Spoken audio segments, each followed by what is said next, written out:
জীবনে যদি আপনি বন্ধু লাভ করতে চান তাহলে আপনাকে অনেকগুলো কাজ করতে হবে। প্রথমে একজন যোগ্য পাত্র সন্ধান করতে হবে, তারপর তার সাথে সময় কাটাতে হবে, সুখ দুঃখে তার সাথে থাকতে হবে, তবে গিয়ে সে বন্ধু হবে।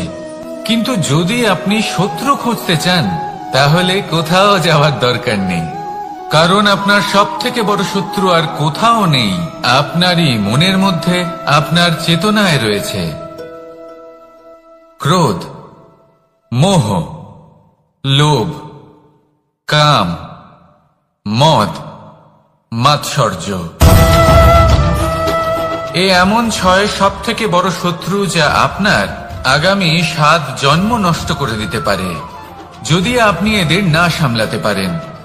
এবার এদের সাথে যদি যুদ্ধ করতে হয় তাহলে একটা মহাভারতের মতো দেখুন, যেখানে অর্জুনও আপনি আর কৃষ্ণও সেই আপনি। কারণ এই যুদ্ধ আর অন্য কারোর সাথে নয়, বরং নিজের সাথে। এগুলো অন্তর মনের যুদ্ধ, আর এটা জয় করা যেতে পারে নিয়ন্ত্রণ এবং অনবরত চেষ্টার দ্বারা। তাই এটাই করুন, এই 6 শত্রুকে পরাজিত করুন এবং আমার সাথে ভালোবেসে বলুন, রাধা রাধা। বেশিরভাগ মানুষই এই কথা জানেন যে আমাদের শরীর 5টি তত্ত্ব দ্বারা নির্মিত, যাকে আমরা পঞ্চতত্ত্ব বলি: জল, অগ্নি, বায়ু, ধরিত্রী এবং আকাশ। এবার এই কথা আমরা সকলে জানি, কিন্তু এগুলোর সাথে কিছু গুণ জড়িয়ে রয়েছে যেগুলো আমরা দেখতে পাই না। যদি এই গুণগুলি আমরা আত্মসাৎ করতে শিখে যাই তাহলে সাক্ষাৎ পরমেশ্বরের দর্শন আমরা পেতে পারি। যদি কথা বলি প্রথম তত্ত্বের, জলের কথা, জল যা প্রত্যেক জ্বলনকে শীতলতা প্রদান করে। এই জলকে দেখুন, যা শুধু প্রবাহিত হতে জানে, থামতে জানে না। জল পাথরের সাথে সংঘর্ষ করতে জানে, যার পথে অনেক বাধা আসে, কিন্তু সে প্রবাহিত হতে থাকে। নিরাকার হলো এই জল, যে কোনো পাত্রেই রাখুন না কেন তার আকার ধারণ করে নেবে। এটাই হলো এর বিশেষত্ব এবং এটাই হলো আমাদের শিক্ষা। কিভাবে প্রবাহমান থাকতে হবে, কিভাবে আমাদের থামলে চলবে না, তাতে আমাদের পথের মধ্যে যতই যেরকমই সমস্যা আসুক না কেন, আমাদের এই জলের মতোই নিরাকার হয়ে যে কোনো পরিস্থিতিতেই প্রবাহমান থাকতে হবে। এই শিক্ষাই জলের থেকে লাভ করুন আর আমার সাথে ভালোবেসে বলুন, রাধা রাধা। আলস্য আপনার আরো একটা অত্যন্ত বড় শত্রু, যা আপনার মনের মধ্যে বসবাস করে আর ধীরে ধীরে আপনার কার্য শরীরের একটা অংশ হয়ে ওঠে। সব কাজে দেরি করিয়ে দেয়, সবকিছু নষ্ট করে দিতে পারে এই আলস্য। এই কাজ আজকে হলো না, কোনো ব্যাপার নয়, কালকে করে নেব। প্রকৃতি আমাদের এটা শেখায় না।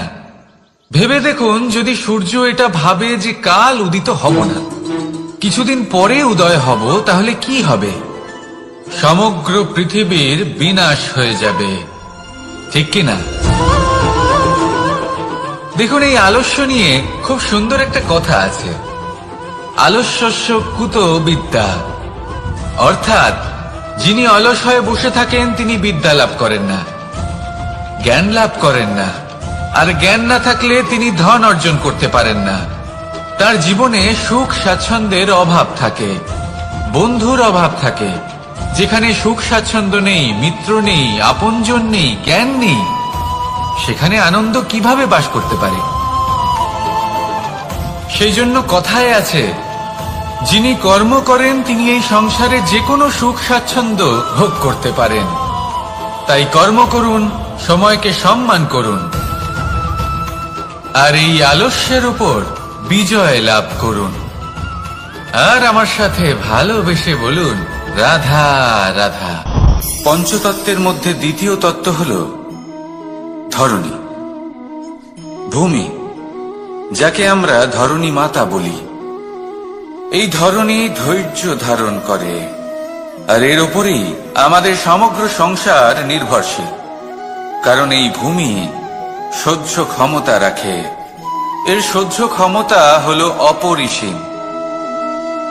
সন্তান যতই আঘাত প্রদান করুক না কেন, প্রেম পূর্বক সহ্য করে আর তার বদলে অমূল্য রত্ন প্রদান করে। সন্তান যদি হাল চালায় তাহলে তার বদলে তাকে অন্ন প্রদান করে। এটাই হলো ধরনী। এবার এর থেকে আমরা কি শিক্ষা পেতে পারি? এটাই যে কারোর জন্য কিছু করা বা কাউকে কিছু দেওয়া মনে কোনো কামনা ছাড়াই। আর এই কথাটা বুঝে যান, যদি কারোর জন্য কামনা না রেখে বা কোনো পাওয়ার আশা না রেখে কারোর জন্য কিছু করেন বা কারোকে কিছু দেন, যদি এটা আপনি শিখতে পারেন তবে আপনি ভালোবাসতে শিখে গেছেন। আর সেই জন্যই এই ধরিত্রীকে মাতা বলা হয়। কারণ মাতা শুধু উনি নন যিনি গর্ভে সন্তানকে ধারণ করেন, মাতা তো উনিও যিনি জীবন বাঁচতে শেখান, যিনি জীবন বাঁচার উদাহরণ প্রদান করেন। তাহলে ধরনীর থেকে এই নিঃস্বার্থ ভাব শিখুন, নিঃস্বার্থ ভালোবাসা শিখুন, আর এই ভালোবাসার সাথেই বলুন রাধা রাধা। বায়ু পঞ্চতত্ত্বের মধ্যে তৃতীয় তত্ত্ব। কেউ একে সমীর বলে, আবার কেউ একে পবন বলে। প্রথম কথা হলো এটাই যে এই বায়ু আমাদের জীবন দান করে প্রতিদিন, প্রত্যেক মুহূর্তে। এই বায়ুর কারণেই আমরা নিঃশ্বাস নিতে পারি, জীবিত থাকতে পারি। এই বায়ুই হলো সেই যা সকল মেঘেদের একত্রিত করে একটি স্থানে আর বর্ষা ঘটায়। আর এই বর্ষার কারণেই এই ধরিত্রীতে অন্ন উৎপন্ন হয়। এই বায়ুকে দেখুন, কখনো এতটা সৌম্য যে আপনার কোনোই তফাৎ বোধ হয় না, আর কখনো কখনো এমন রূপ ধারণ করে ফেলে যে অনেক বড় বড় পর্বতের আকার পর্যন্ত বদলে ফেলে। এটাই হলো বায়ুর বিশেষত্ব। বায়ু শেখায় যে সময়ের সাথে সাথে বইতে থাকো, সকলকে জীবন দান করো, সকলকে সাহায্য করো, কিন্তু যখন বিপদ সামনে আসবে তখন দৃঢ় হয়ে সম্মুখীন হও। বাধা অনুযায়ী নিজেকে গড়ে নিতে হবে, আর কখন কতটা কঠোর হতে হবে আর কখন কতটা সৌম্য হতে হবে এটা বায়ুকে দেখে শিখুন, আর আমার সাথে ভালোবেসে বলুন রাধা রাধা। অগ্নি চতুর্থ তত্ত্ব, সব থেকে বেশি গুরুত্বপূর্ণ কিন্তু তার থেকেও বেশি ভয়াবহ। কখনো অগ্নিকে নিয়ন্ত্রিত রূপে উনুনে জ্বলতে দেখেছেন? এই অগ্নি আমাদের খাবার বানাতে সাহায্য করে, যা আমাদের শক্তি প্রদান করে।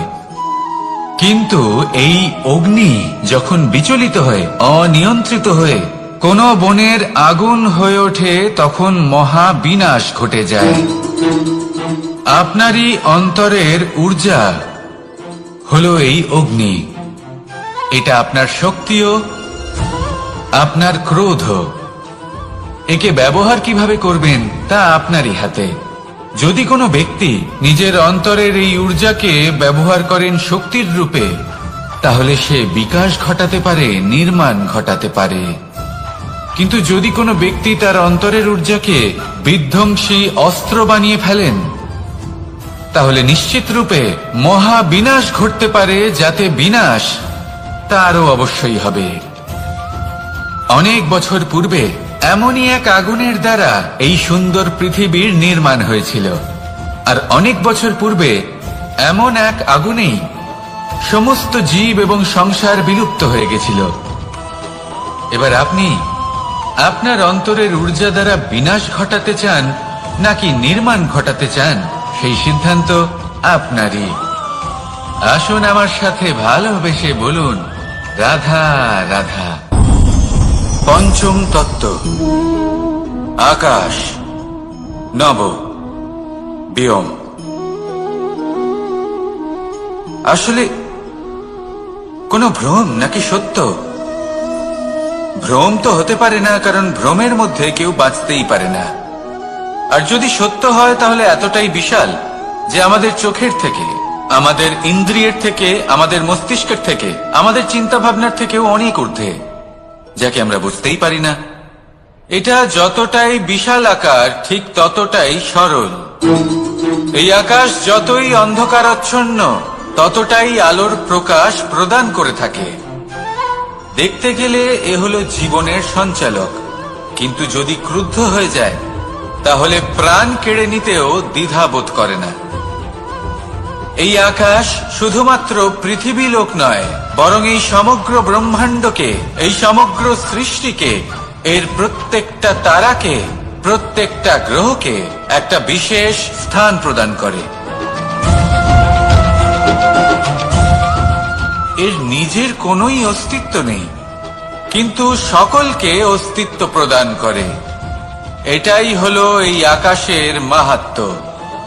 এই আকাশে হলো মাহাত্ম্যের প্রতিরূপ, যা আমাদের ভাবনা দ্বারা উৎপন্ন হয়। আপনিও আকাশের মতো এই বোধকে আপন করে নিন। আপনার জীবনও আকাশের মতন মহান এবং বিশাল হয়ে উঠবে। আর তখনই মন সুপ্রসন্ন হয়ে বলবে, রাধা রাধা। কাম তৃতীয় পুরুষার্থ। এবার অধিকাংশ মানুষই কাম বলতে বিলাসিতা, বাসনা, লালসা মনে করে ফেলে। আসলে এমন কিছুই নয়। কামের বাস্তবিক অর্থ কি? কামের বাস্তবিক অর্থ হল কামনা। প্রতিটা ব্যক্তি, প্রতিটা মানুষ, প্রতিটা জীব এই সংসারে কোনো না কোনো বিশেষ কারণে আসে। সেই কারণকে পূর্ণ করার জন্য কর্ম করাকে কাম বলে। এখন সেটা সবার জন্য ভিন্ন হতে পারে। কারোর কাছে সেটা জ্ঞান অর্জন করা হতে পারে, আবার কারোর কাছে নির্মাণ করা হতে পারে। কারোর জন্য পরিবারকে সঞ্চালন করা হতে পারে, আবার কারোর জন্য এই সংসার থেকে পাপ দূর করা হতে পারে। কিন্তু সবথেকে গুরুত্বপূর্ণ হলো যে মানুষ যেন নিজের কর্ম ঠিক করে করে, সম্পূর্ণ যত্ন নিয়ে করে। তৃতীয় পুরুষার্থ মানে এই কাম। এটার অনুচিত অর্থ নিজেকে বোঝানো মানেই সমগ্র জীবনকে অর্থহীন করে দেওয়া। তাই প্রেম দ্বারা আপনার এই সংসারে আসার কারণটাকে অনুসন্ধান করুন, আর এই প্রেমের সাথেই বলুন, রাধা রাধা। এবার এই পুরুষার্থের বিষয়ে আপনারা অবশ্যই শুনেছেন, মোক্ষ, চতুর্থ পুরুষার্থ। আপনারা কি জানেন এই মোক্ষ আসলে কি? ধর্ম, অর্থ, কামনার পালন করতে করতে মৃত্যু লাভ করা, এটাই কি মোক্ষ? না, মোক্ষ হলো সেটাই যা জন্ম এবং মৃত্যুর ঊর্ধ্বে। প্রত্যেক ব্যক্তি, প্রত্যেক জীবই সংসারে কোনো না কোনো বিশেষ প্রয়োজনে আসে। ধর্মপথে, সৎপথে অর্থ উপার্জন করা, প্রয়োজনকে পূর্ণ করার চেষ্টা করতে করতে সেই প্রয়োজনকে পূর্ণ করা তাকে মুক্তির পথে নিয়ে যায়, যা হলো মোক্ষ। যদি এই মোক্ষ লাভ না হয় তাহলে মানুষ জন্ম এবং মৃত্যুর এই চক্রে বারবার ফিরে আসবে। তাই নিঃস্বার্থভাবে সদ্ভাব নিয়ে কর্ম করুন, সকলকে ভালোবাসুন, আর আমার সাথে বলুন, রাধা রাধা। মানুষ বড়ই বিচিত্র প্রাণী। অধিক থেকে অধিকতর ধন লাভ করার চেষ্টায় নিজের শরীরকে নষ্ট করে ফেলেন, নিজের শক্তি হারিয়ে ফেলেন, নিজের সামর্থ্য হারিয়ে ফেলেন। আর যে ধন লাভ করেন সেটা কোথায় যায়? সেই শক্তি, সেই সামর্থ্যকে আবার ফিরে পাওয়ার জন্য। আর কিছু মানুষ জীবন এমন ভাবে যাপন করেন যেন তা কখনোই শেষ হবে না, কিন্তু শেষ তো সবারই হবে। আর যখনই শেষটা কাছে চলে আসে তখন মানুষ এটা বুঝতে পারেন যে সে জীবনকে উপভোগ করেননি। তার কারণটা কি? লালসা। এই লালসা জন্ম দেয় লোভকে, আর এই লোভ জন্ম দেয় আপনারই বিনাশকে। সেই জন্য আজ আপনার কাছে যা কিছু আছে, যেমনটা আছে, তার সাথে জীবন যাপন করুন, পূর্ণরূপে যাপন করুন। আপনার কাছে যতই ধন, শক্তি, মান থাকুক, তা সবার মধ্যে ভাগ করতে শিখুন। ভাগ করলে ভালোবাসা বাড়ে, আর এই ভালোবাসা দ্বারা জীবন আরো সুখময় হয়ে ওঠে। তাহলে আসুন আর আমার সাথে ভালোবেসে বলুন, রাধা রাধা। মন। জীবনে যখনই কোনো বস্তু বা সুখ স্বাচ্ছন্দ্য অধিক মাত্রায় আপনার কাছে চলে আসে, তখন নিজেকে শ্রেষ্ঠ মনে করার একটা প্রবণতা দেখা যায়, যা হয় আত্মবিশ্বাসে পরিণত হয়, নয়তো অহংকারে। এবার আত্মবিশ্বাস আর অহংকারের মধ্যে অনেক বড় পার্থক্য রয়েছে। আমি এটা করতে পারি, আমি ওটাও করতে পারি, এ হলো আত্মবিশ্বাস। শুধুমাত্র আমি এটা করতে পারি, শুধুমাত্র আমি ওটাও করতে পারি, আমি হলাম সর্বশ্রেষ্ঠ, এটা হলো অহংকার। এবার এই অহংকার এর ধ্বনি অনেক দূর প্রবাহিত হয়, আর এর প্রহার সর্বপ্রথম আপনাকে বিপর্যস্ত করে।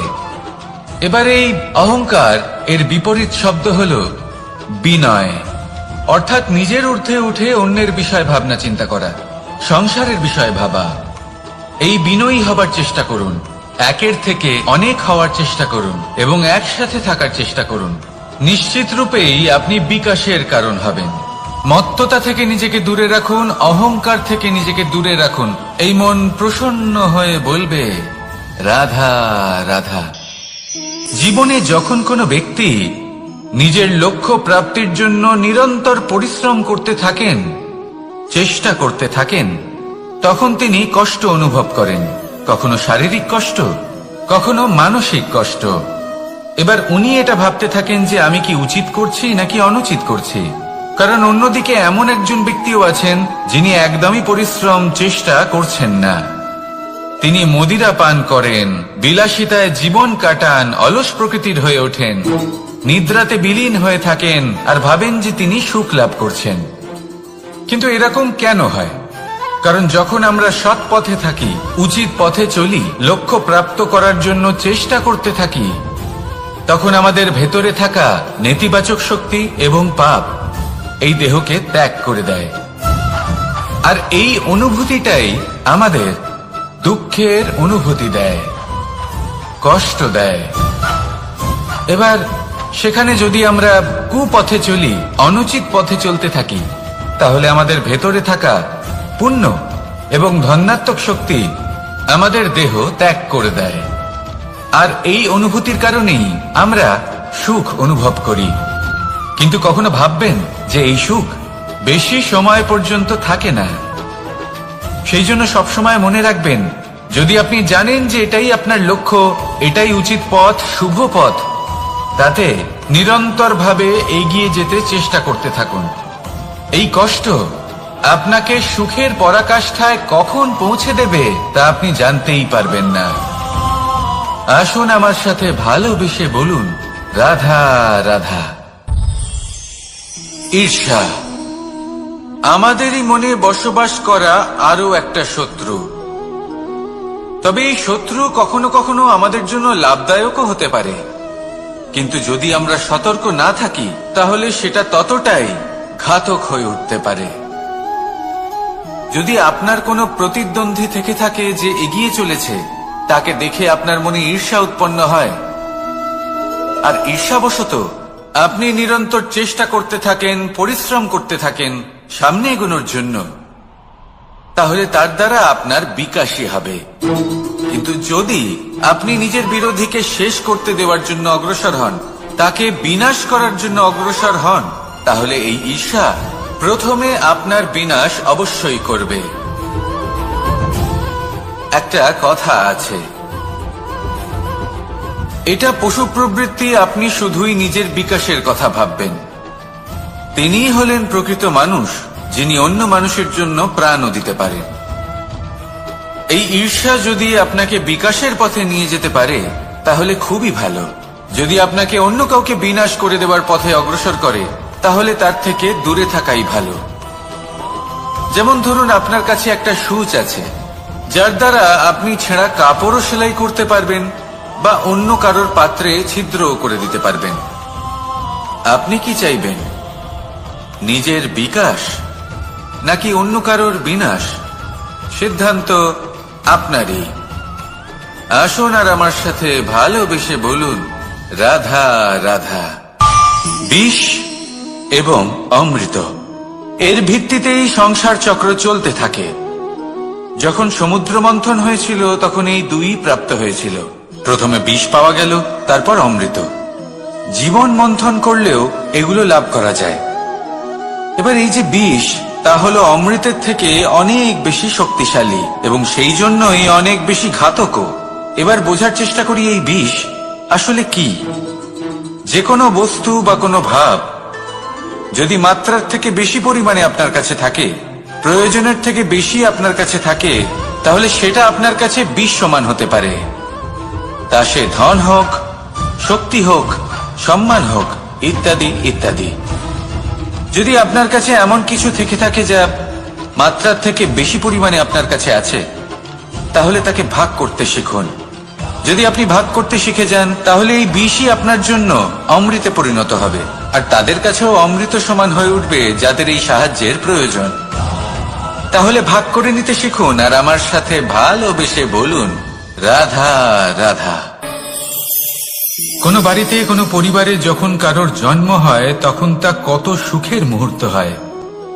সেই ছোট্ট সন্তান যখন কিছুটা বড় হয়, সে হাঁটার চেষ্টা করে, আর সেই প্রক্রিয়াতেও খুব বড় একটা শিক্ষা লুকিয়ে রয়েছে, ঠেলে দেওয়া।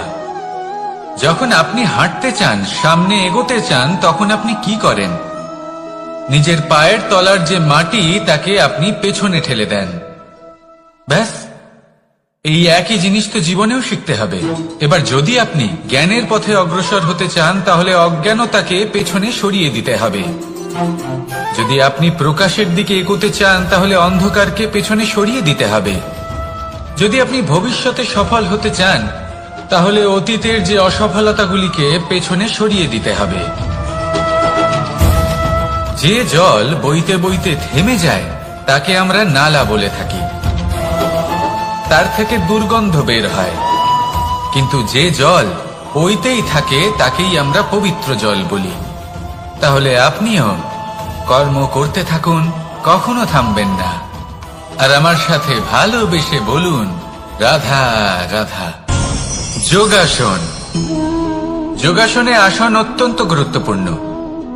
এবার আমি বলবো সবথেকে শ্রেষ্ঠ আসন কোনটি। আশ্বাস।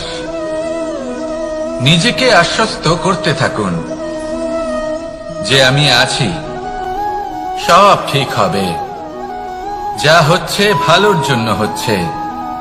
এই আশ্বাস আপনাকে জীবনে এমন ধনাত্মক বিশ্বাস দেবে যে আপনি বড় বড় সমস্যার সমাধান করতে পারবেন। এবার যদি কথা বলি সবথেকে কঠিন সময়ের, তাহলে সেটা হলো বিচ্ছেদের। যা মা সীতাকে সহ্য করতে হয়েছে শ্রীরামের জন্য, রাধা কৃষ্ণকেও সহ্য করতে হয়েছে। যে ব্যক্তি বিচ্ছেদের সময় সঠিক পথে চলে এসেছে, সে জীবনে অনেক শ্রেষ্ঠ স্থানে অবশ্যই পৌঁছতে পারবে। এবার যদি কথা বলি সবথেকে জরুরি এবং গুরুত্বপূর্ণ সময়, তাহলে সেটা হলো সংযোগ। সকলকে সাহায্য করতে থাকুন। আপনি অন্যদের সাহায্য করে তাদের যত আনন্দ দিতে পারবেন, ততটাই আনন্দ আপনারও জীবনে অবশ্যই আসবে। আসুন আর আমার সাথে ভালোবেসে বলুন, রাধা রাধা। কামবোধ, এটাই আপনার অন্তরের প্রথম শত্রু। বেশিরভাগ মানুষই কামবোধ বলতে লালসা বোঝেন, কিন্তু এটা সম্পূর্ণ সত্য নয়। কামের আসল অর্থ হল কামনা। এটা খুবই সহজ ব্যাপার। মনুষ্য শরীর থাকলে, মানুষের মন থাকলে এই কামনা অবশ্যই থাকবে। এবার এটাই দেখতে হবে যে এই কামনা নেতিবাচক কামনা নাকি ইতিবাচক কামনা। অন্য কারোর জিনিসে নজর দেওয়া, অন্য কোনো মানুষের উপর নজর দেওয়া, কোনো অনুচিত বস্তুর দিকে নজর দেওয়া, এই নেতিবাচক কামনা। আর এই দুষ্কামনা মানুষকে দিয়ে অপকর্ম করাবেই করাবে। তাই মনে রাখবেন, যে ব্যক্তি নিজের কামনাকে নিয়ন্ত্রণে রাখতে পারেন, তিনি সঠিক পথেও থাকেন, সঠিক লক্ষ্যে পৌঁছতেও পারেন। যিনি কামনা নিয়ন্ত্রণে রাখতে পারেন না, তিনি তার পথও হারিয়ে ফেলেন এবং লক্ষ্যচ্যুতও হন। তাই মনে রাখবেন, নিজের কামনাগুলিকে নিয়ন্ত্রণে রাখুন। কাম নামক এই শত্রুর ওপর বিজয় লাভ করুন, আর আমার সাথে ভালোবেসে বলুন, রাধা রাধা। ক্রোধ, আপনার অন্তরের আরো একটা শত্রু। এই ক্রোধ আসলে কি? আপনার মনের এক ভাবনা, যা আপনার মনেই উৎপন্ন হয়। এই মন আত্মার সাথে যুক্ত থাকে। এখন একটা ভাবনা যা আত্মার সাথে যুক্ত থাকে, তাকে অনুচিত কেন বলা হয় সেটা বোঝার চেষ্টা করুন। ক্রোধ কখনো কখনো জরুরি হয়, বিশেষ রূপে তখন যখন আপনি সঠিক পক্ষে দাঁড়িয়ে রয়েছেন এবং সামনের ব্যক্তি অধর্মের পক্ষে রয়েছেন আর বিনম্রভাবে মানছেন না। যেমন শ্রীরাম ক্রুদ্ধ হয়েছিলেন সাগরের ওপর, ওটা উচিত ছিল, আর তা ততক্ষণই উচিত যতক্ষণ আপনি ক্রোধকে নিয়ন্ত্রণ করছেন। যদি ক্রোধ আপনাকে নিয়ন্ত্রণ করতে শুরু করে তাহলে পরিস্থিতি এমনও হতে পারে, ধরুন একজন ব্যক্তির প্রতি ক্রোধের কারণে আপনি তার ক্ষতি করতে চান। আপনি একটা কয়লা হাতে নিলেন, আর সেই কয়লা সামনের ব্যক্তির ক্ষতি করার পূর্বে আপনার হাত জ্বালিয়ে দেবে। ব্যাস, ক্রোধ এটাই করে, সর্বপ্রথম আপনার ক্ষতি করে, আপনার বিবেক হরণ করে নেয়, আপনি আপনার নিয়ন্ত্রণ হারিয়ে ফেলেন আর সবকিছু নষ্ট হয়ে যায়। বেশিরভাগ মানুষ ক্রোধে এমন সিদ্ধান্ত নেন যে সেটা তাদেরই বিনাশের কারণ হয়ে দাঁড়ায়। আর কিছু মানুষ বলেন যে আমাদের জীবনে এত যন্ত্রণা আছে, এত সংকট আছে যে ক্রোধ উৎপন্ন হবেই। আর এরকম সময় এটাই উচিত হবে যে আপনি নিজেকে ক্রোধের থেকে দূরে রাখুন আর তারপর সমস্যার নিবারণ করুন। আর এই নিবারণই আপনার জীবনকে একটা শ্রেষ্ঠ স্তরে পৌঁছে দেবে। তাহলে ক্রোধ থেকে দূরে থাকুন, সুপ্রসন্ন থাকুন, আর আমার সাথে ভালোবেসে বলুন রাধা রাধা। লোভ আপনার অন্তরের আরো একটা শত্রু। দেখতে গেলে এটা একটা শব্দ, একটা সংস্কৃত শব্দ, লব ধাতু থেকে উৎপন্ন হয়েছে। এর অর্থ কিছু লাভ করা। কিছু লাভ করা অনুচিত নয়, আরো কিছু লাভ করাও অনুচিত নয়, কিন্তু সব থেকে বেশি আমিই লাভ করব, আমি আরো চাই, আরো বেশি চাই, আরো বেশি পেতে চাই, এটাই হলো লোভ। আর এই লোভ যখন গ্রাস করে তখন আপনি যা পেতে চান, সে ধনই হোক বা মানই হোক, তা অর্জন করার জন্য মানুষ যে কোনো স্তরে পৌঁছে যেতে পারে। যদি মানুষ ধন অর্জন করতে চান তাহলে তার জন্য তারা অধর্মের পথেও চলতে পারেন। যদি সম্মান অর্জন করতে চান তাহলে অন্য মানুষকে ছোটও করতে পারেন। শেষ পর্যন্ত আপনার এটা মনে হতে পারে যে যদি একটু অল্পই প্রাপ্ত করতাম, কিন্তু ভালোবেসে প্রাপ্ত করতাম, এই জীবন আরো অনেক বেশি সুখী হতো। লোভ আপনার জীবনে, আপনার মনে কখন যে প্রবেশ করবে সেটা আপনি জানতেও পারবেন না। তাই এটা চিনতে শিখুন আর তৎক্ষণাৎ জীবন থেকে বাইরে ফেলে দিন। যা কিছু লাভ করতে চান তা ভালোবেসে লাভ করুন, আর সেই ভালোবাসার সাথেই বলুন রাধা রাধা। মোহ আপনার অন্তরের আরো একটা শত্রু। এবার মানুষ প্রেম আর মোহের মধ্যে পার্থক্য বুঝতে পারে না। কিছু মানুষ ভাবে যে মোহর মধ্যে খারাপ কি আছে। যদি কোনো মানুষের তার বাবা মার প্রতি, তার সন্তানের প্রতি মোহ থাকে, তবে খারাপ কি আছে? খারাপ আছে, আর সেটা তাদের জন্য খারাপ হতে পারে যাদের প্রতি আপনার এই মোহ আছে। এবার মোহ আর প্রেমের মধ্যে পার্থক্য আপনাকে বোঝাচ্ছি। মোহ শুধুমাত্র পেতে চায়, সেখানে প্রেম শুধুমাত্র দিতে শেখায়। এই দুই পরিস্থিতিতেই আপনার হাত প্রসারিত থাকে। মোহের ক্ষেত্রে কোনো বস্তু বা কোনো ব্যক্তিকে লাভ করার জন্য, আর প্রেমে শুধুই প্রদান করার জন্য। মোহর বশে আপনার পায়ে বাঁধন পড়ে যেতে পারে। যদি মাতা পিতার তার সন্তানের প্রতি মোহ থাকে তাহলে তারা তাদের সন্তানকে কখনো দুঃখে, চিন্তায়, যন্ত্রণায় দেখতেই পারবে না। সেই জন্য তারা সন্তানকে বেঁধে রাখতে চান একটা সুরক্ষিত ক্ষেত্রে, যেখান থেকে না তারা সংসারকে দেখতে পায়, না পরখ করতে পারে, না কিছু শিখতে পারে, না বিকট পরিস্থিতির সম্মুখীন হতে পারে। ঠিক যে কারণে তারা দুর্বল হয়ে পড়ে, অজ্ঞানী হয়ে ওঠে। তাদের বিকাশ সেখানেই স্তব্ধ হয়ে যায়, আর সেখানে প্রেম শুধুমাত্র বিকাশের পথে নিয়ে যায়। মা বাবা যদি সন্তানকে ভালোবাসেন তাহলে তাকে ছেড়ে দেন যে যাও সংসারকে দেখো, পরখ করো আর শেখো। কিভাবে এর সাথে লড়াই করতে হবে সেটা নিজে শেখো। নিজের শক্তি নিজেই বাড়িয়ে তোলো, নিজের পথ চয়ন করো। সেই জন্য এই মোহর শিকল ভেঙে ফেলুন আর প্রেমকে আপন করে নিন। আর এই প্রেম দ্বারাই বলুন রাধা রাধা।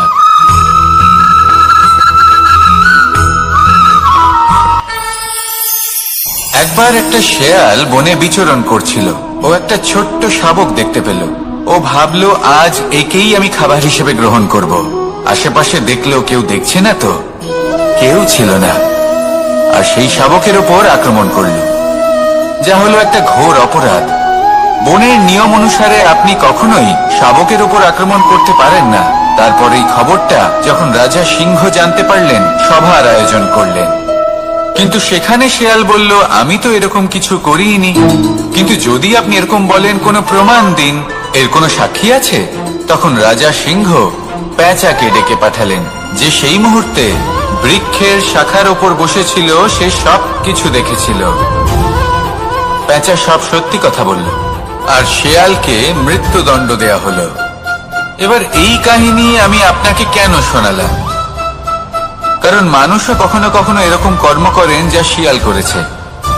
এটা ভাবেন কেউ দেখছে না, যখন আমি অনুচিত কর্ম করতেই পারি। কিন্তু না, আপনি যাই করুন না কেন, কেউ না কেউ অবশ্যই তা দেখছে। কোনো ব্যক্তি না হলেও কোনো প্রাণী, না হলে কোনো যক্ষ বা দেব বা প্রেত। যদি এনারা কেউ না দেখেন, তাহলে ধরিত্রী মাতা দেখেন, যেখানে দাঁড়িয়ে আপনি সেই কর্ম করছেন, তাই না?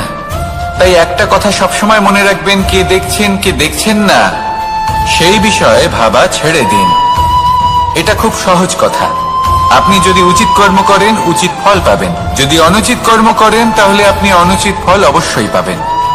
সেই জন্য উচিত পথে চলতে থাকুন, উচিত কর্ম করতে থাকুন, আর আমার সাথে ভালোবেসে বলুন, রাধা রাধা। জীবনে যদি আপনি বন্ধু লাভ করতে চান, তাহলে আপনাকে অনেকগুলো কাজ করতে হবে। প্রথমে একজন যোগ্য পাত্র সন্ধান করতে হবে, তারপর তার সাথে সময় কাটাতে হবে, সুখ দুঃখে তার সাথে থাকতে হবে, তবে গিয়ে সে বন্ধু হবে। কিন্তু যদি আপনি শত্রু খুঁজতে চান, তাহলে কোথাও যাওয়ার দরকার নেই। কারণ আপনার সব থেকে বড় শত্রু আর কোথাও নেই, আপনারই মনের মধ্যে, আপনার চেতনায় রয়েছে। ক্রোধ, মোহ, লোভ, কাম, মদ, মাৎসর্য। এ এমন 6 সব থেকে বড় শত্রু, যা আপনার আগামী 7 জন্ম নষ্ট করে দিতে পারে, যদি আপনি এদের না সামলাতে পারেন। এবার এদের সাথে যদি যুদ্ধ করতে হয়, তাহলে একটা মহাভারতের মতো দেখুন, যেখানে অর্জুনও আপনি আর কৃষ্ণও সেই আপনি। কারণ এই যুদ্ধ আর অন্য কারোর সাথে নয়, বরং নিজের সাথে। এগুলো অন্তর মনের যুদ্ধ, আর এটা জয় করা যেতে পারে নিয়ন্ত্রণ এবং অনবরত চেষ্টার দ্বারা। তাই এটাই করুন, এই 6 শত্রুকে পরাজিত করুন এবং আমার সাথে ভালোবেসে বলুন, রাধা রাধা।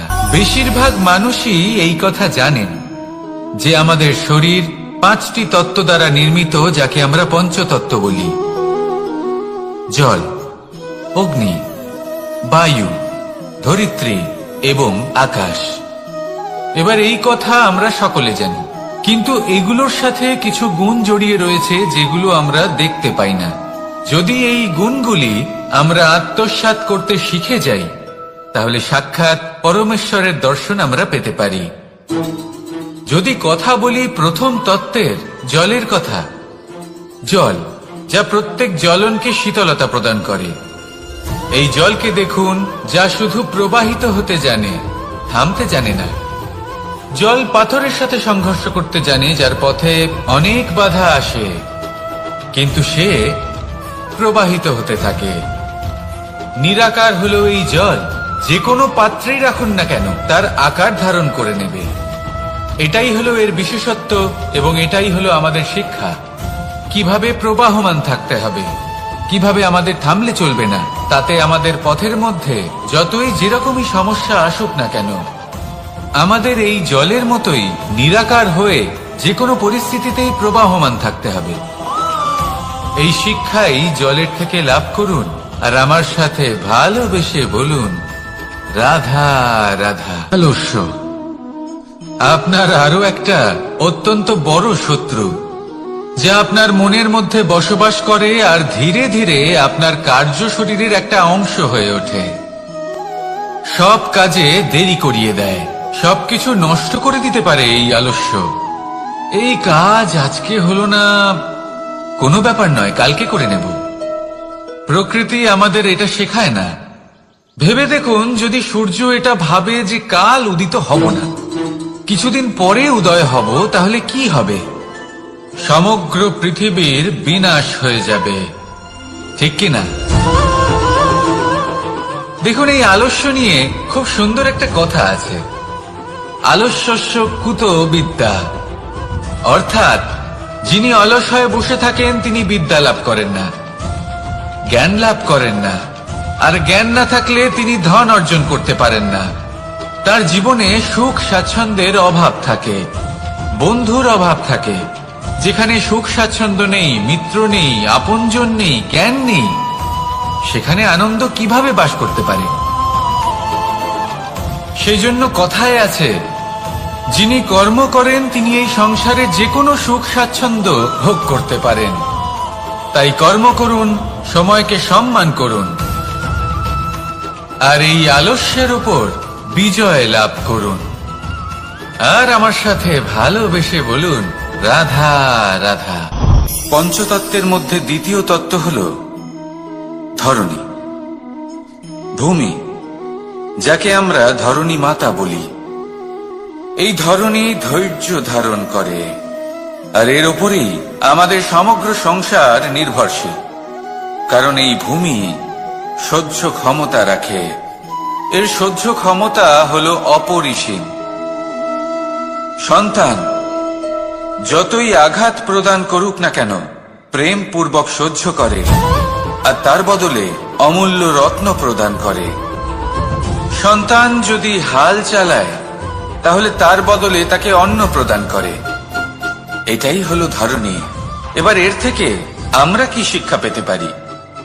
এটাই যে কারোর জন্য কিছু করা বা কাউকে কিছু দেওয়া মনে কোনো কামনা ছাড়াই। আর এই কথাটা বুঝে যান, যদি কারোর জন্য কামনা না রেখে বা কোনো পাওয়ার আশা না রেখে কারোর জন্য কিছু করেন বা কারোকে কিছু দেন, যদি এটা আপনি শিখতে পারেন, তবে আপনি ভালোবাসতে শিখে গেছেন। আর সেই জন্যই এই ধরিত্রীকে মাতা বলা হয়। কারণ মাতা শুধু উনি নন যিনি গর্ভে সন্তানকে ধারণ করেন, মাতা তো উনিও যিনি জীবন বাঁচতে শেখান, যিনি জীবন বাঁচার উদাহরণ প্রদান করেন। তাহলে ধরণীর থেকে এই নিঃস্বার্থ ভাব শিখুন, নিঃস্বার্থ ভালোবাসা শিখুন, আর এই ভালোবাসার সাথেই বলুন, রাধা রাধা। বায়ু পঞ্চতত্ত্বের মধ্যে তৃতীয় তত্ত্ব। কেউ একে সমীর বলে, আবার কেউ একে পবন বলে। প্রথম কথা হলো এটাই যে এই বায়ু আমাদের জীবন দান করে প্রতিদিন, প্রত্যেক মুহূর্তে। এই বায়ুর কারণেই আমরা নিঃশ্বাস নিতে পারি, জীবিত থাকতে পারি। এই বায়ুই হলো সেই যা সকল মেঘেদের একত্রিত করে একটি স্থানে আর বর্ষা ঘটায়। আর এই বর্ষার কারণেই এই ধরিত্রীতে অন্ন উৎপন্ন হয়। এই বায়ুকে দেখুন, কখনো এতটা সৌম্য যে আপনার কোনোই তফাৎ বোধ হয় না, আর কখনো কখনো এমন রূপ ধারণ করে ফেলে যে অনেক বড় বড় পর্বতের আকার পর্যন্ত বদলে ফেলে। এটাই হলো বায়ুর বিশেষত্ব। বায়ু শেখায় যে সময়ের সাথে সাথে বইতে থাকো, সকলকে জীবন দান করো, সকলকে সাহায্য করো, কিন্তু যখন বিপদ সামনে আসবে তখন দৃঢ় হয়ে সম্মুখীন হও। বাধা অনুযায়ী নিজেকে গড়ে নিতে হবে, আর কখন কতটা কঠোর হতে হবে আর কখন কতটা সৌম্য হতে হবে, এটা বায়ুকে দেখে শিখুন। আর আমার সাথে ভালোবেসে বলুন, রাধা রাধা। অগ্নি চতুর্থ তত্ত্ব, সব থেকে বেশি গুরুত্বপূর্ণ কিন্তু তার থেকেও বেশি ভয়াবহ। কখনো অগ্নিকে নিয়ন্ত্রিত রূপে উনুনে জ্বলতে দেখেছেন? এই অগ্নি আমাদের খাবার বানাতে সাহায্য করে, যা আমাদের শক্তি প্রদান করে। কিন্তু এই অগ্নি যখন বিচলিত হয়ে, অনিয়ন্ত্রিত হয়ে কোন বনের আগুন হয়ে ওঠে, তখন মহা বিনাশ ঘটে যায়। আপনারই অন্তরের ঊর্জা হলো এই অগ্নি। এটা আপনার শক্তিও, আপনার ক্রোধ। একে ব্যবহার কিভাবে করবেন তা আপনারই হাতে।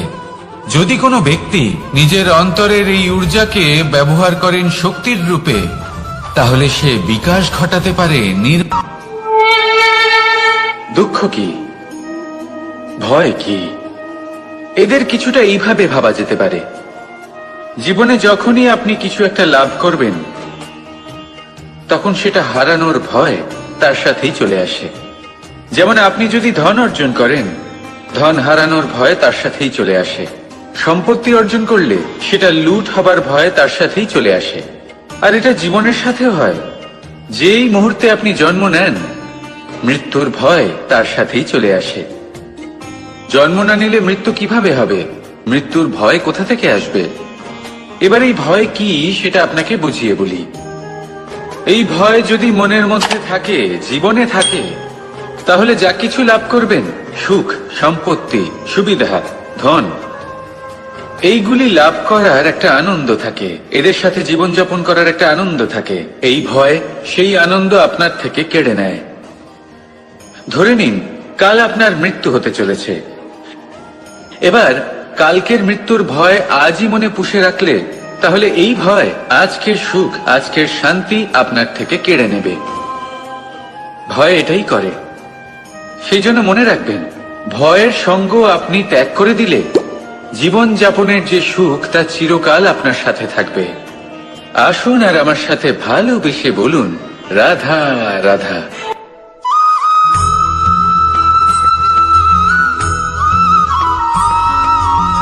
নারী জন্মসূত্রে কারোর কন্যা, ধর্মসূত্রে কারোর পত্নী, আর কর্মসূত্রে কারোর মা।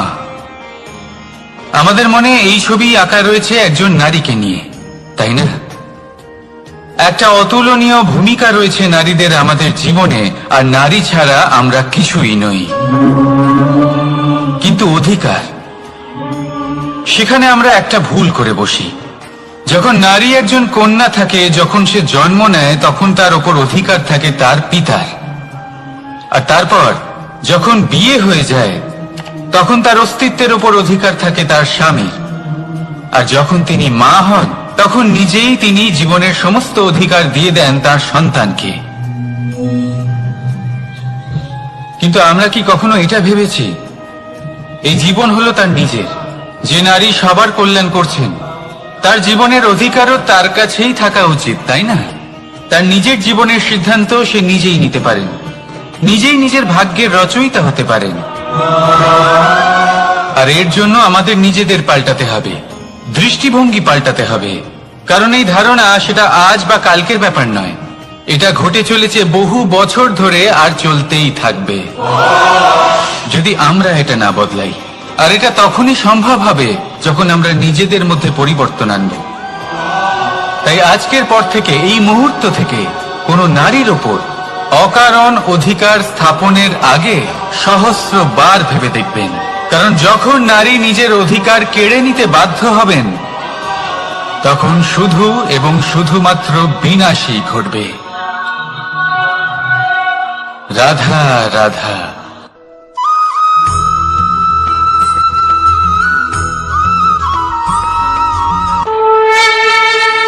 দুঃখ এমন এক অনুভূতি, যেটা আমরা চাই বা না চাই, আমাদের জীবনে এটা অবশ্যই আসবে। আমাদের মনকে বিব্রত করে তুলবে, আমাদের মনকে বিচলিত করে তুলবে। কখনো ভেবে দেখেছেন এই দুঃখ আমাদের জীবনে কেন আসে, কিভাবে আসে? যদি আপনি মন দিয়ে চিন্তা করেন, তাহলে আপনি বুঝতে পারবেন যে এই দুঃখের অনুভূতি পরিস্থিতির থেকে বেশি মানসিকতার থেকে বেশি আশেপাশের লোকজনের সাথে জড়িয়ে। কারণ আশেপাশের লোকজনেরাই আপনার জন্য পরিস্থিতি তৈরি করেন, যা ভালোও হতে পারে আবার খারাপ। আপনার আশেপাশের লোকজনেরাই আপনার মানসিকতাকে প্রভাবিত করে, হয় তাকে ভালো করে অথবা খারাপ করে। আমাদের জীবনের অর্ধেক দুঃখ এই কারণে যে আমরা তাদের উপরে আশা রাখি যাদের উপরে কোনো আশা রাখা উচিত নয়, আর অর্ধেক দুঃখ এই কারণে যে আমরা তাদের উপরে সন্দেহ করি যাদের উপর সেটা করা উচিত নয়। তাৎপর্য এটাই যে মানুষকে চেনার চেষ্টা করতে থাকুন। যেদিন আপনি এটা বুঝে যাবেন যে কে সুজন আর কে দুর্জন, সেই দিন এই দুঃখ আপনার জীবন থেকে দূরে কোথাও চলে যাবে। রাধা রাধা।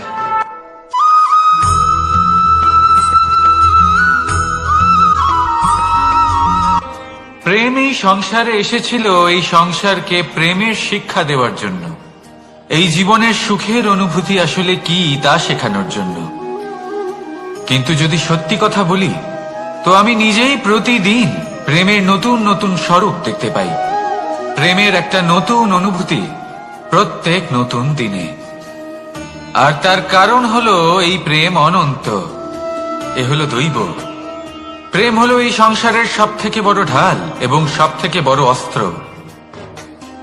এই প্রেম ছাড়া না কোনো ন্যায় হয় আর না কোনো শাস্ত্র, না জীবন আছে আর না অন্ত। এবার যদি এই প্রেম মনের মধ্যে বাস করতে শুরু করে, তাহলে কখনো কোনো সমস্যাই হবে না, আর যদি হয়েও থাকে তাহলে তা স্থায়ী হবে না।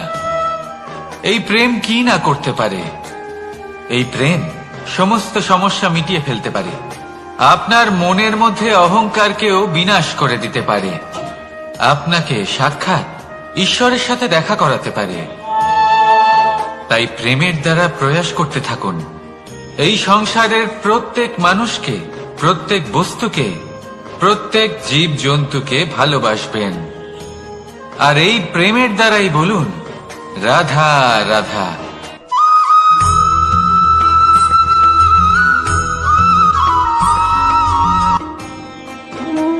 কর্ম, ধর্ম আর কর্তব্য, এই তিনটি একে অপরের সাথে জড়িত। আর অনেক সময় এই তিনটি পালন করতে করতে আমাদের সেই ব্যক্তির সামনে গিয়ে দাঁড়াতে হয়, তার বিরুদ্ধেই যেতে হয়, যাকে আমরা সব থেকে বেশি ভালোবাসি। কিন্তু সেইখানে এই যুদ্ধ কোনো ব্যক্তিগত যুদ্ধ থাকে না, এ হলো কর্ম, ধর্ম আর কর্তব্যের যুদ্ধ।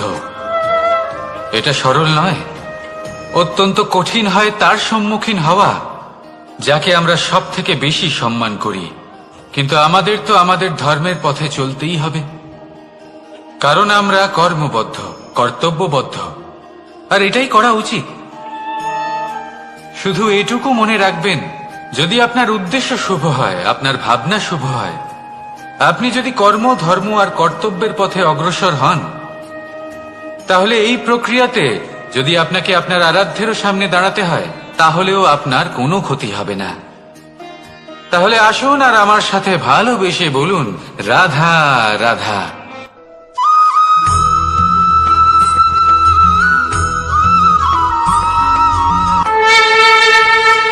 আপনি কি কখনো কোনো জলের ধারা দেখেছেন? তার সামনে যতই মাটি থাকুক না কেন, যতই কাদা থাকুক না কেন, যখন এই জলের ধারা বইতে আরম্ভ করে দেয়, তখন এই কাদাকে নিজেই ধুয়ে নিয়ে যায়। ওই কাদাকে ধুয়ে দেয় এবং নিজের পথ নিজেই তৈরি করে নেয়। তাহলে আপনিও এরকম জলের মতো হয়ে উঠুন। যদি হয়ে উঠতে পারেন, তাহলে নিজের মনে, নিজের ভাবনার, নিজের জীবনের যত অনাবশ্যক তত্ত্ব আছে, অনুপযোগী অংশ রয়েছে, অর্থাৎ অপরিষ্কার অংশ রয়েছে, তা নিজে থেকেই নির্মল হয়ে উঠবে। আর যেরকম জলের ধারা কখনো থেমে থাকে না, সব সময় বয়ে চলে, সেইভাবে আপনিও কখনোই থামবেন না। সবসময় বয়ে চলুন, এগোতে থাকুন। পথে যদি অনেক বিপদ আসে, সমস্যা আসে, থামবেন না, তার উপর নিরন্তর প্রহার করুন, নিরন্তর প্রয়াস করুন আর অগ্রসর হন। আপনি ভেবে দেখুন, এই জলের ধারা কখনো থেমে থাকে না, সবসময় বয়ে চলে, বিপদের সম্মুখীন হয়ে তাকে সাথে বয়ে নিয়ে চলে। সেই জন্য জলের ধারা, প্রবাহমান এই ধারা, এর থেকে কখনো দুর্গন্ধ আসে না, এতে কখনো ময়লা জমতে পারে না, বরং পালিত হয় সুন্দর প্রাণবন্ত জীবজন্তু, যেমন সুন্দর ছোট মাছ। তাই আপনিও এটাই করুন, কখনো থামবেন না, শুধু চলতে থাকুন, জলের ধারার মতো বইতে থাকুন। আপনি আপনার লক্ষ্য অবশ্যই খুঁজে পাবেন, আর তার সাথে নিজের অন্তরের যে মালিন্য রয়েছে, তা আপনি নিজেই নিজের থেকে দূরে করে দেবেন। তাহলে আসুন আর আমার সাথে ভালোবেসে বলুন রাধা রাধা।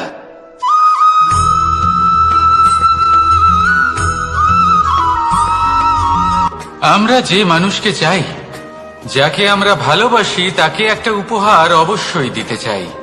এমন এক উপহার যা ওনার ভালো লাগবে, যা শ্রেষ্ঠ হবে, অতি প্রিয় হবে, বহুমূল্য হবে, বা বলতে পারেন মূল্যবান হবে। তাই আমরা কি করি? আমরা বাজারে যাই, তার জন্য স্বর্ণ, আভূষণ, হিরে, মুক্ত এইসব নিয়ে আসি। কিন্তু এটাই কি সর্বশ্রেষ্ঠ উপহার? কখনোই না। সর্বশ্রেষ্ঠ উপহার হলো স্বাধীনতা, তাকে নিজের মনের মতো বাঁচার স্বাধীনতা। যদি আপনি কাউকে স্বাধীনতা না দিতে পারেন, তাহলে সে কোথাও না কোথাও বন্দী হয়ে যায়, তার বিকাশ কোথাও না কোথাও আটকে যায়। কিন্তু যদি আপনি কাউকে স্বাধীনতা দিতে পারেন, তাহলে আপনি দেখবেন ও সমস্ত সংসারকে, এই জীবনকে নিজের দৃষ্টিভঙ্গি দিয়ে দেখবে, বুঝবে যে কোনটা হলো উচিত আর কোনটা হলো অনুচিত, আর এটাই হলো সর্বশ্রেষ্ঠ। আর এবার যদি কাউকে স্বাধীনতার মাধ্যমে এত বড় একটা শক্তি দিতে পারেন, তাহলে আপনি আমাকে বলুন, এর থেকে বড় উপহার আর কি হতে পারে? আসুন আর আমার সাথে ভালোবেসে বলুন, রাধা রাধা।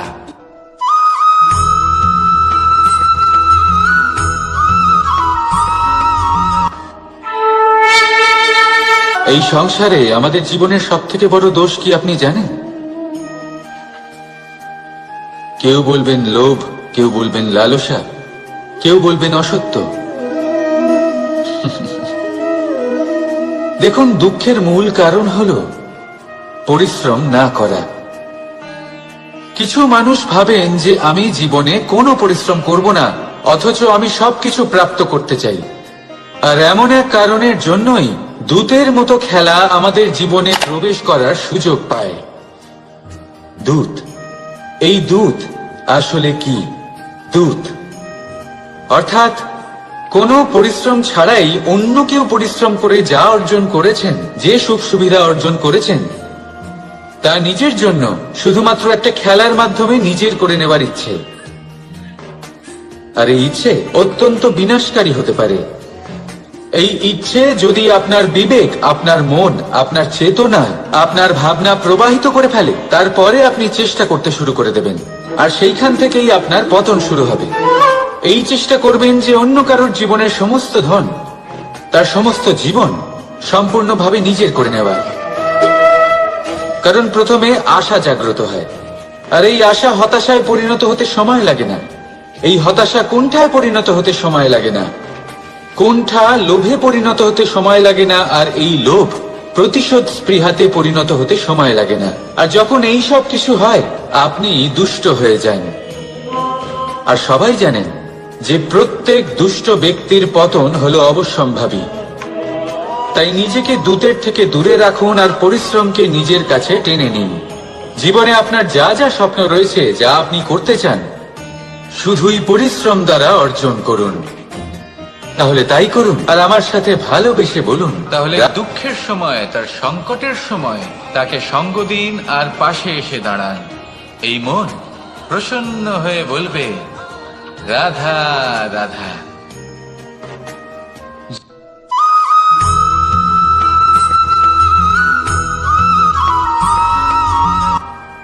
জীবনে এমন কিছু কাজ রয়েছে যা আপনাকে একাই করতে হয়, আর এমন কিছু কাজ রয়েছে যা আপনাকে একসাথে মিলে করতে হয়, একজোট হয়ে, সঙ্গবদ্ধ হয়ে।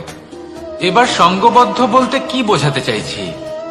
আমি তাদের কথা বলছি না যারা বাস্তবিকভাবে একে অপরের সাথে কাজ করেন।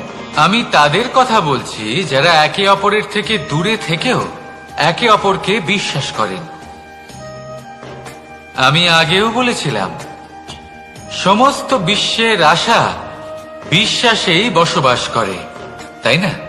তাই যেখানে সমস্ত বিশ্ব আছে, সমস্ত সংসার আছে, সেইখানেই বিশ্বাস রয়েছে। তাই আপনার আশেপাশে এমন দল সঙ্গবদ্ধ করুন যাদের আপনার ওপর বিশ্বাস আছে, আর যাদেরকে আপনি বিশ্বাস করতে পারেন। তাহলে আসুন আর আমার সাথে ভালোবেসে বলুন, রাধা রাধা।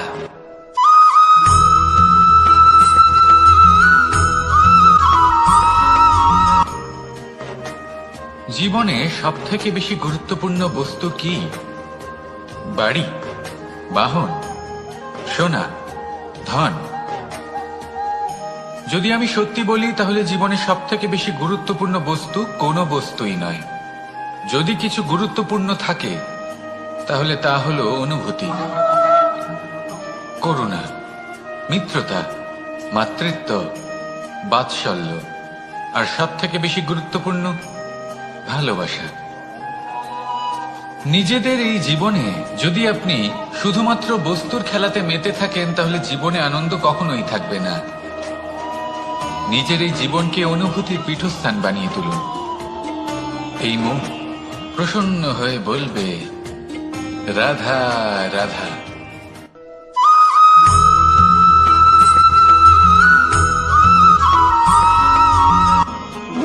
আপনি কখনো কোনো সাধারণ পাখি দেখেছেন, যেমন বাবুই? সে কি করে? সে কোনো গাছের ডালে নিজের বাসা বানায়। এবার সেইখানে বাসা বানানো সহজ ব্যাপার, কারণ সামগ্রী আশেপাশেই পাওয়া যায়। কিন্তু সমস্যা হলো আক্রমণ। কোনো সাপ বা অন্য কোনো পশু ওর বাসাতে ওর সন্তানদের উপর না আক্রমণ করে বসে, এই ভয়ে তার সব সময় থাকে। আর এটা সব থেকে কঠিন ব্যাপার এদের জন্য, নিজের বাসায় নিজের সন্তানদের সুরক্ষা। আর বাজ পাখি, যদি আমরা বাজের কথা বলি তাহলে তারা কি করে?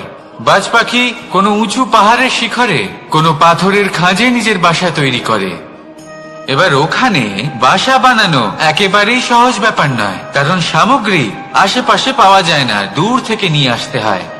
কিন্তু সেইখানে আক্রমণের ভয়ও কখনোই থাকে না। এইভাবে উচিত রূপে ও নিজের বাসা রক্ষা করতে পারে, নিজের সন্তানদের রক্ষা করতে পারে। এর সারমর্ম হলো এটাই, যদি সমস্যা বড় হয় তাহলে সমাধানও উচ্চমানের হওয়া উচিত। একটা বাজ পাখির মতো ভাবা আরম্ভ করে দিন। জীবনে যে কোনো সমস্যা ছোট মনে হবে। রাধা রাধা।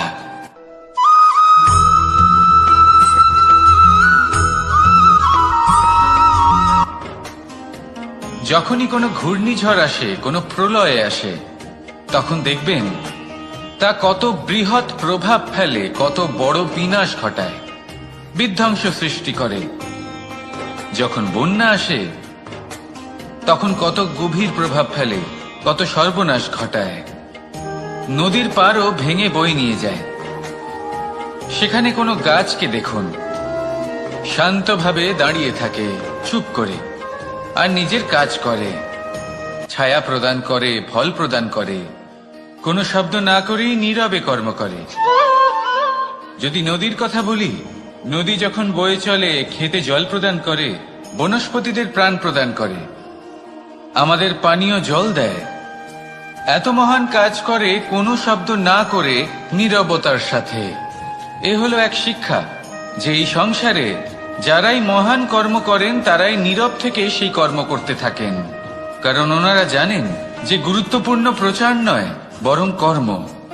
আর যারা রুদ্রের সাথে থাকেন, কোলাহল করেন, তারা শুধুমাত্র ধ্বংসই করেন। এবার আপনি মৌন থেকে শুধুমাত্র কর্ম করে মহান হতে চান, নাকি রুদ্রের সাথে থেকে বিধ্বংস ঘটাতে চান? সিদ্ধান্ত আপনারই।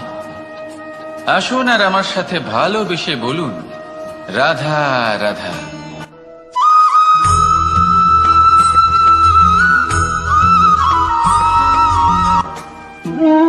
মানুষ জীবনে সবসময় সুখ পেতে চান, কিন্তু এই সুখ এটা আসলে কি? এই সুখের আসল রূপ কি?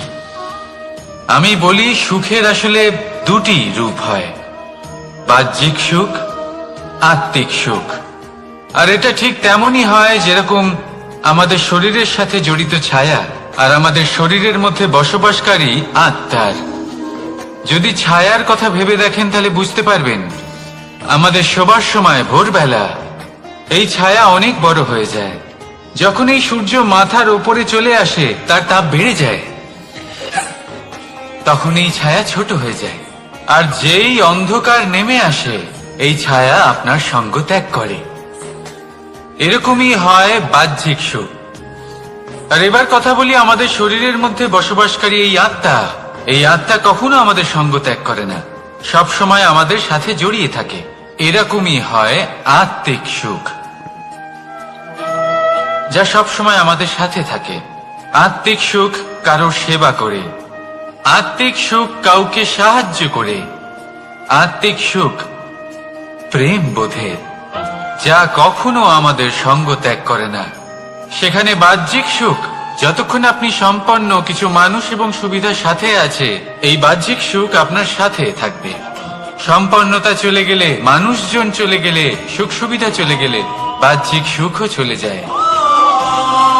তাহলে এই আত্মিক সুখ খুঁজে নিন এবং সেই সুখের সাথেই বলুন রাধা রাধা।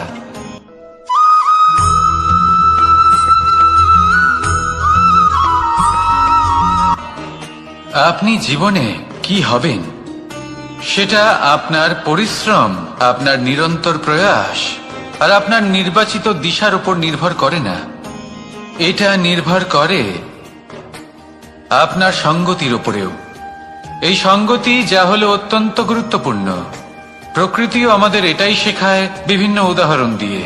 যদি আপনাকে একটা উদাহরণ দিই, কখনো বাতাসের প্রবাহ লক্ষ্য করবেন। এই বাতাসের প্রবাহ যখন কোনো পুষ্পকে স্পর্শ করে, সেও সুগন্ধে পরিপূর্ণ হয়ে যায়। এই বাতাসের প্রবাহ যখন কোনো নালীর উপর দিয়ে প্রবাহিত হয়, তখন সেও সুগন্ধহীন হয়ে যায়। এই সঙ্গতির প্রভাব যা মানুষকে কোথা থেকে কোথায় নিয়ে যেতে পারে আপনি জানতেও পারবেন না। এ হলো সঙ্গতির প্রভাব, যেখানে চানার সাথে গুড়ও মিশে যেতে পারে। এ হলো সঙ্গতিরই প্রভাব, যেখানে একটা সাধারণ পাথর স্বর্ণের সাথে মিশে গিয়ে একটা রত্নে পরিণত হতে পারে। তাই এই সঙ্গতির বিষয়ে বিশেষ খেয়াল রাখবেন। আপনি কার সাথে মিশছেন, কি বলছেন, কি শিখছেন, আপনার অস্তিত্বের উপর তাদের কি প্রভাব পড়ছে সব লক্ষ্য করবেন। আর আমার সাথে ভালোবেসে বলবেন রাধা রাধা।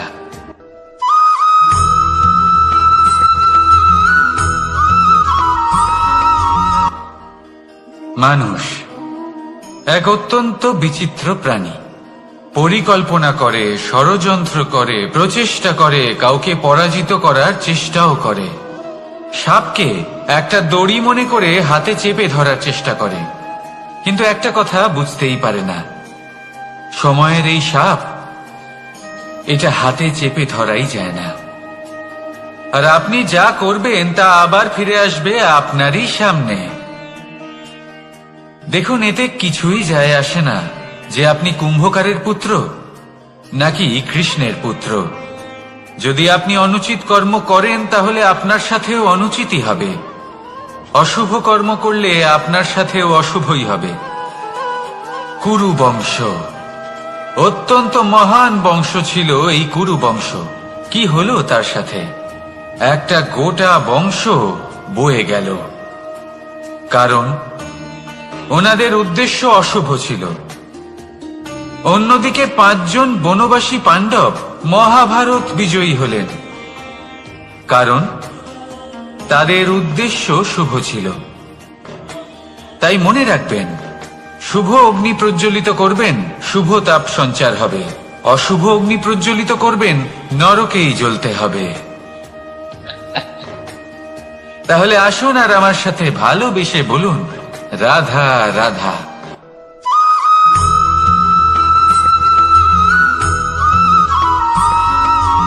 অগ্নি চতুর্থ তত্ত্ব, সব থেকে বেশি গুরুত্বপূর্ণ কিন্তু তার থেকেও বেশি ভয়াবহ। কখনো অগ্নিকে নিয়ন্ত্রিত রূপে উনুনে জ্বলতে দেখেছেন?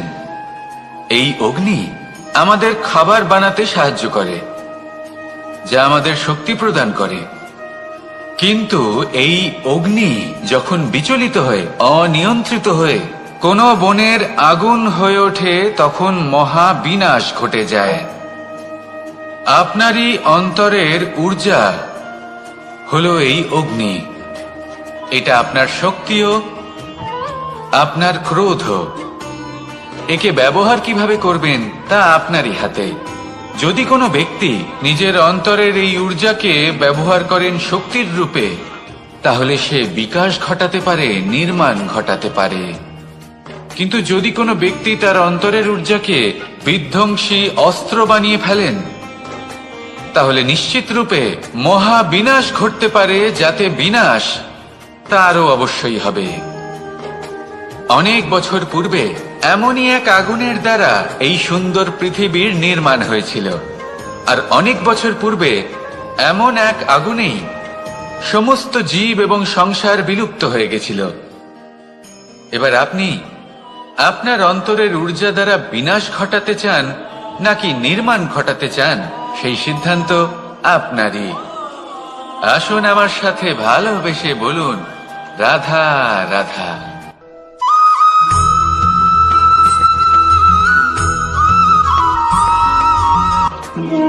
মানুষ জীবনে সবসময় শিখরে পৌঁছতে চায়, অনেক উঁচুতে উঠতে চায়, আর তার জন্য তারা কি না করে, পরিকল্পনা করে, ষড়যন্ত্র করে, প্রার্থনা করতে থাকে, আবার কারোর কাছে সাহায্যও চায়। কিন্তু এত কিছু করা সত্ত্বেও অনেক সময় মানুষ শিখরে পৌঁছতে পারে না।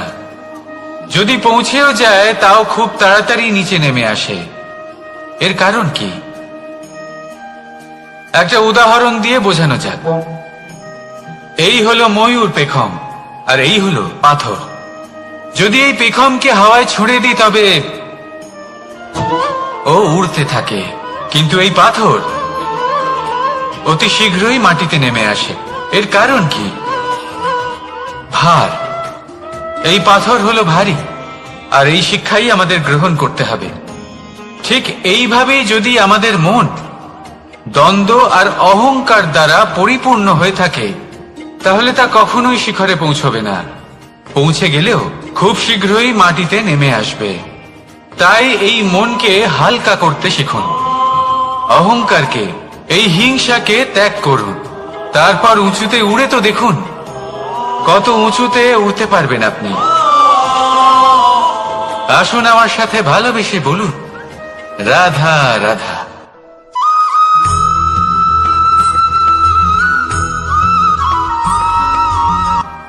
কখনো কখনো এমন হয় আমরা আমাদের বাড়ির উঠোনে বীজ বপন করি, আর তা বিকশিত হয় একটা সুন্দর বৃক্ষে।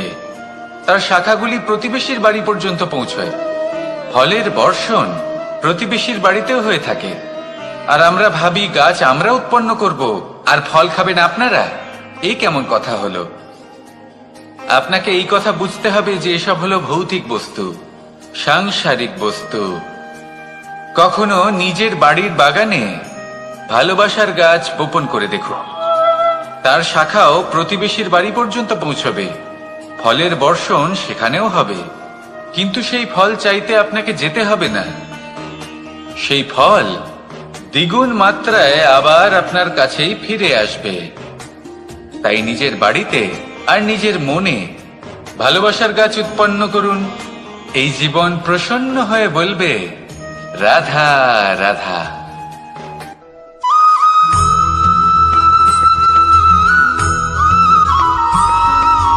আজ আমি আপনাকে এমন এক গল্প শোনাবো যা আমার নন্দ বাবা আমাকে শুনিয়েছিলেন যখন আমি ছোট ছিলাম।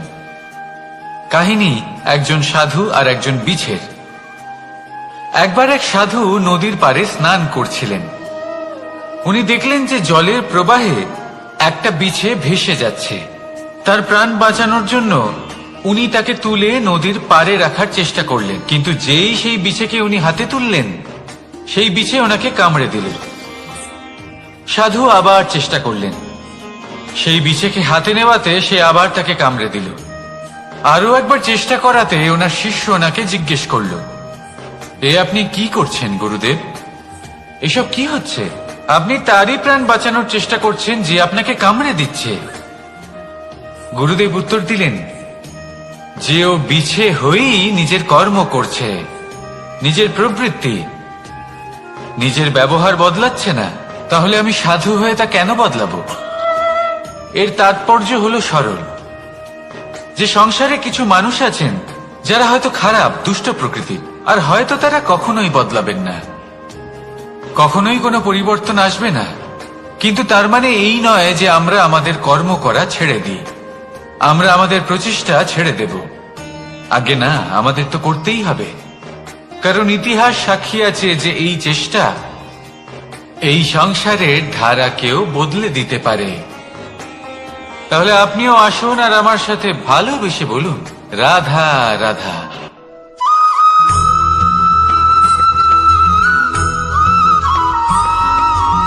অ দিয়ে অন্ত, আ দিয়ে আরম্ভ, এই দুইয়েরই রাশি সমান। যদি আপনি মন দিয়ে দেখেন তবে দেখবেন এদের সম্পর্ক খুবই নিবিড়। কিভাবে? যখন কোনো কিছু শুরু হয় এটা নিশ্চিত হয়ে যায় যে তা সমাপ্তও হবে। আরম্ভই যদি না হয় তার সমাপ্তও হবে না। যা আরম্ভ হয়েছে তার সমাপ্তি হলো অবশ্যম্ভাবী। এটাই হলো প্রকৃতির নিয়ম, একে এড়ানো যায় না। এবার এই কথা আমরা সকলে জানি। এবার মানুষ কি ভাবে যে সমাপ্তির পরে কি হতে পারে, এর উত্তর তাদের কাছে নেই। তাদের উচিত অন্য কোনো বিষয় ভাবা যা বেশি গুরুত্বপূর্ণ। এবার মানুষ এটা জানে না যে মৃত্যুর পরে কি হতে পারে, কিন্তু এই কথা অবশ্যই জানে যে জন্ম থেকে মৃত্যু পর্যন্ত এই সময়, যাকে আমরা জীবন বলে থাকি, এই সময় আমরা কর্ম করতে পারি। এই কথা তো আমরা জানি। তাহলে এমন কি কর্ম করা যেতে পারে যা আমাদের সমাপ্তির পরও আমাদের প্রাসঙ্গিক করে রাখতে পারে, এই বিষয়ে ভাবা উচিত। যে জন্মগ্রহণ করেছে তার মৃত্যু হবেই, এটা সাধারণ বিষয়। কিন্তু ইতিহাস আজও সেই সকল মানুষজনকে স্মরণ করেন যাদের এই সংসার তাদের মৃত্যু নয়, বরং তাদের জীবনকালে যে কর্ম তারা করেছেন তার দ্বারা মনে রাখেন। সেই কর্মের কারণে এই সংসারে তাদের নাম, তাদের কর্ম, তাদের ব্যক্তিত্ব, তাদের কীর্তি অমর হয়ে থাকে এবং থাকবে। আপনার কাছে এতটা সময় নেই যতটা আপনার মনে হচ্ছে আপনার কাছে আছে। সেই জন্য যত শীঘ্র সম্ভব শ্রেষ্ঠ কর্ম করুন, যতটা পারবেন ততটা অধিক সুকর্ম করুন। এই সংসারে নিজেকে অমর করে তুলুন আপনার মৃত্যুর পরেও। আর আমার সাথে ভালোবেসে বলুন,